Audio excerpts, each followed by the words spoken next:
Bismillahirrahmanirrahim. Assalamualaikum warahmatullahi wabarakatuh. Alhamdulillahilladzi anzala sakinah fi qulubil mu'minin liyazdadu imanan ma'a imanihim. Asyhadu an la ilaha illallah wa asyhadu anna Muhammadar Rasulullah. Allahumma shalli ala sayyidina Muhammad wa ala ali sayyidina Muhammad. Qala Allah Ta'ala fil Qur'anil Karim, a'udzu billahi minasyaitonir rajim. Bismillahirrahmanirrahim. Khudh min amwalihim shadaqah tutahhiruhum wa tuzakkihim biha wa shalli 'alaihim inna salataka sakanun lahum wallahu sami'un 'alim. Subhanallah, rabbi sholli sadri wa yassir li amri wahlul 'uqdatam min lisani yafqahu qawli. Yang sama-sama kita hormati Bapak RW, Pak RT yang hadir, kemudian yang teristimewa tentu buat bapak-bapak pengurus Masjid Darul Hikmah dan beserta Bapak Imam, bapak-bapak, ibu-ibu jamaah tarawih, rekan-rekan kerja dan anak-anak semuanya yang bapak sayangi. Alhamdulillah, bersyukur kita kepada Allah SWT malam hari ini. Allah memberi kita kekuatan zahir dan batin. Allah masih memberi kita kesehatan, kekuatan, sehingga dapat melangkahkan kaki, mengayunkan tangan ke rumah Allah ini di malam-malam yang katakanlah malam krusial. Krusial itu artinya malam-malam yang dimana godaan semakin banyak, malam-malam dimana kebiasaan-kebiasaan yang tidak seharusnya sering terjadi di tengah-tengah kita. Nah, alhamdulillah Bapak Ibu yang hadir pada malam hari ini diberi kekuatan, diberi kesehatan. Mudah-mudahan kita bersama dapat menuntaskan Ramadan ini dengan baik. Amin ya rabbal alamin.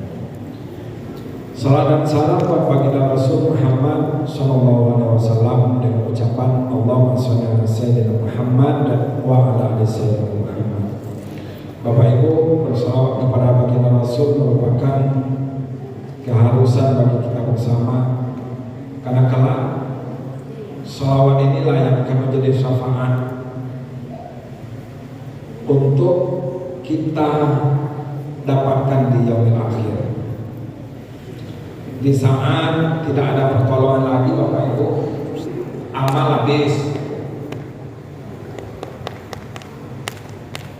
kemudian mungkin ada sedekah jariah semasa di dunia pun sudah kita terima, tidak mencukupi amalan kita untuk memasuki surga. Di kala itu Bapak Ibu ada namanya, kalau dalam istilah hukumnya apa namanya, gerasi. Ada hak veto dari baginda Rasul. Apa itu? Syafaat. Siapa yang dapat syafaat itu? Orang yang selalu bersolat kepada baginda Rasul. Allahumma shalli ala sayyidina Muhammad wa ala ali sayyidina Muhammad.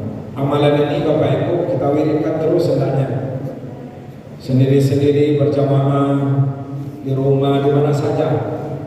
Karena amalan ini amalan yang Allah juga melaksanakannya. Beda dengan sholat, ya beda dengan puasa. Allah tidak melaksanakan itu. Tapi kalau sholawat, innallaha wa malaikatahu tahu yusholluna 'alan nabi. Sesungguhnya Allah dan malaikat bersalawat kepada Nabi. Ya ayyuhalladzina amanu, wahai orang-orang beriman, shollu alaihi wa sallimu taslima. Bersalawat kepada Nabi. Nah, kemalu rasanya Bapak Ibu, masa ya Allah dan malaikat aja bersalawat kepada Nabi, kok kita tidak? Mari Bapak Ibu bersama-sama kita wiridkan ini dalam hati kita, dan target kita bersalawat kepada Rasul Muhammad SAW.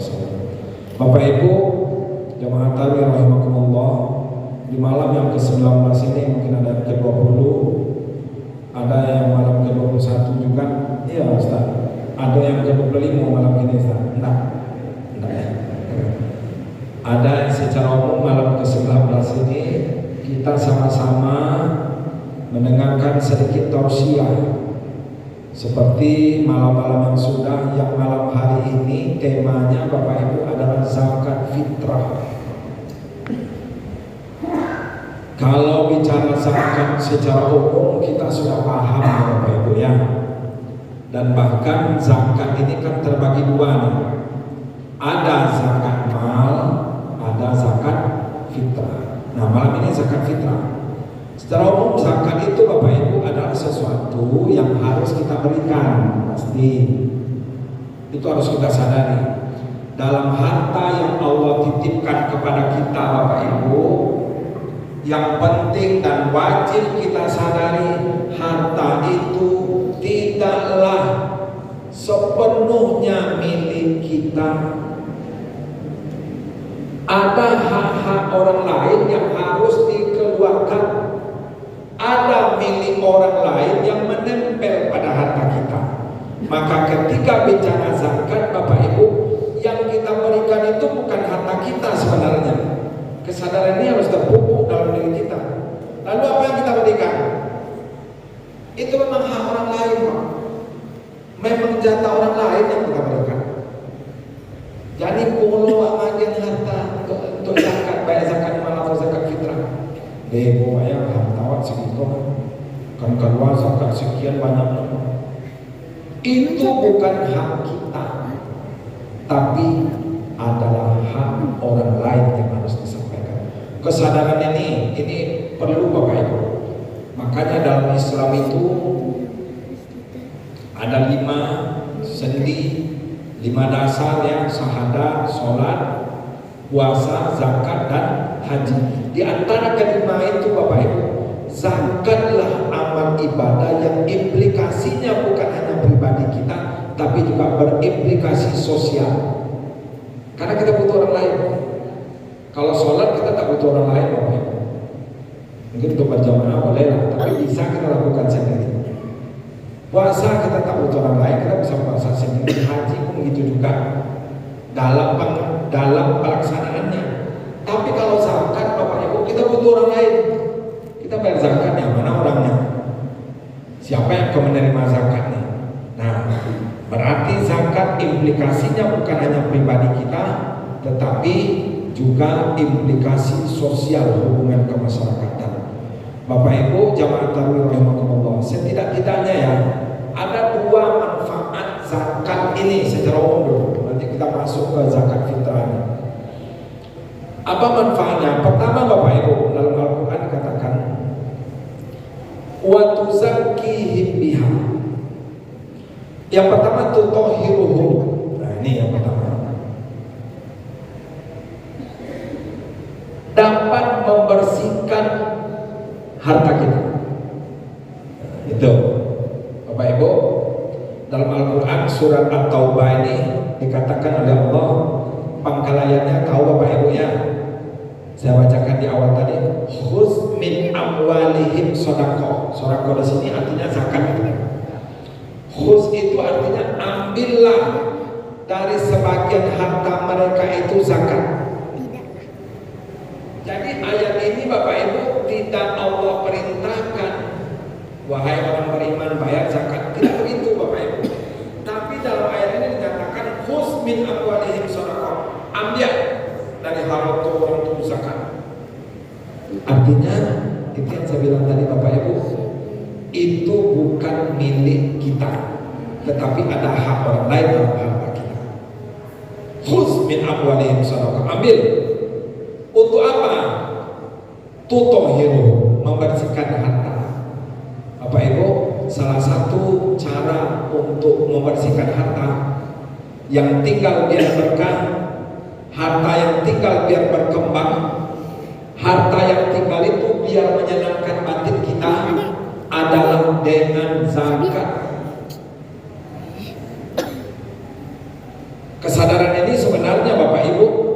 sudah lama ada pada diri kita, namun pada malam hari ini kita coba mengingatkan kembali, meyakinkan diri kita kembali bahwa zakat yang kita keluarkan itu bisa membersihkan harta kita. Karena kalau Allah berkehendak, Bapak Ibu, apa susahnya bagi Allah? Sekejap mata bisa hilang harta yang kita miliki. Ya, banyak contoh lah.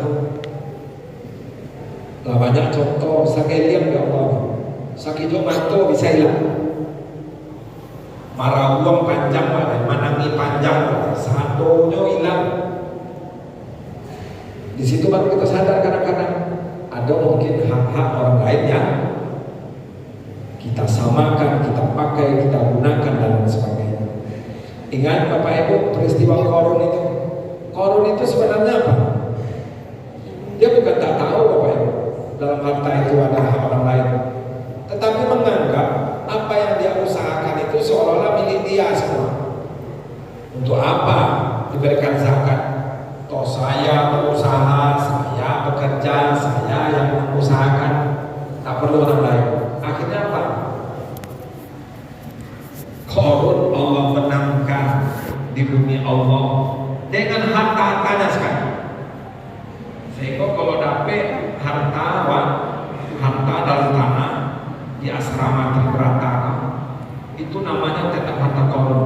Nah, pada itulah harta terpendam yang banyak.